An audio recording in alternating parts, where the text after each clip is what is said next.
একটি কথা হচ্ছে কি, এখন আপনার যদি আপনি যদি ডাকসুর নির্বাচন করবেন বা আপনার বিশ্ববিদ্যালয় কমিটি আছে কিন্তু আপনার হল কমিটি নাই, কেন নাই সেই বিষয়টিকে কিন্তু গুরুত্ব সহকারে দেখতে হবে।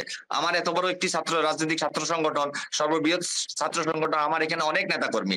আমি কাউকে বিশ্ববিদ্যালয়ে মূল্যায়ন করি, কাউকে হলে মূল্যায়ন করি, কিন্তু যাদের যাদের রাজনৈতিক জন্মই খুব অল্প সময়ের, তারা কিন্তু বিশ্ববিদ্যালয়ে যে তাদের যে কমিটি সেটিকে পূর্ণাঙ্গ করারও খুব বেশি তোড়জোড় থাকে না। আর হল কমিটি তো দেওয়ার মতো আমার মনে হচ্ছে যে তাদের জায়গা থেকে যে স্ট্যান্ডবাজিটি করা হচ্ছে সেটি হচ্ছে তাদের হয়তো পর্যাপ্ত হলগুলোতে পর্যাপ্ত ওই রকমের কর্মী বাহিনী বা সমর্থক নেই, যে কারণে তারা এই বিষয়টিকে আসলে নেগেটিভলি প্রচার করার চেষ্টা করতেছে।